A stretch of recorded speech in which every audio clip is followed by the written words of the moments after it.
In this video, I'm going to show you how to set up footprint on MotiveWave. Now, the first thing you have to do, you want to go to the top here and click on Study.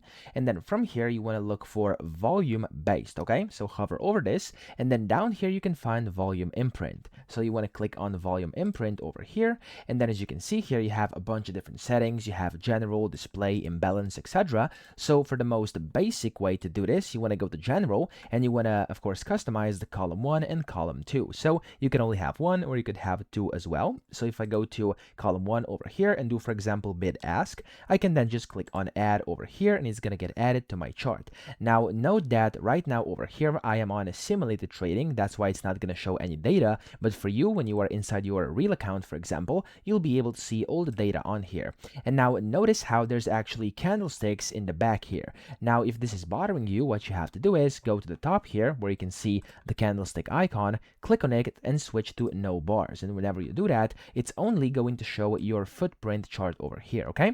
Now, of course, you can customize this as well. In my case, it looks very weird because there's no numbers. Again, I am inside simulated trading, but that's how to set this up. I can still physically show you. So to actually change this, you can also go to Study up top, and you can then go to, of course, the volume based, and then again click on volume imprint, and here you can change this, okay? So in my case here, let me actually revert back to my original settings where I'm actually going to have the candlesticks as well. There we go. You can go to Study, and then you can go to volume based, and then volume imprint.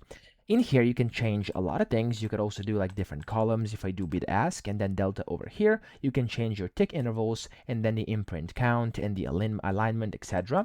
Then you can change the display. This is mainly colors and stuff like that. So to set up different colors, you can use this part over here. Then you can also see the imbalance where you can set a lot of things up and their colors and stuff like this, as well as even things like fonts and sizes. Then here, as you can see, you have the kind of advanced features, which will highlight high volume nodes or rows over here and low volume nodes or rows. So if you want to play with this, you can do that as well. Then you have the profile, which allows you to display the profile however you want it. You can change alignment, colors. There's a bunch of different color and alignment changing in here. That's mostly what this is about, like most of these tabs over here. Then you have ladder, where again you can do the same things. You have the bid ask over here, where you can show fails or not, imbalances or not. There's a bunch of things you can do, as you can see. And then you have the delta, the volume over here, and a bunch of different things as well. Okay, so we can just go through these and customize however you want to, but that's essentially the basic setup for your footprint inside MotiveWave. So if I click on add over here again, it's gonna get added. I can go and hide these bars like this, or of course I could change them to a line as well if you prefer this. And there we go. You'll see your footprint chart when you have real data on here. You'll also be able to hover over it, and then you'll see kind of all the values on here, okay? Which of course is amazing. So that's how to do this. I hope this video helped you out. If it did, please subscribe to the channel and help me out as well.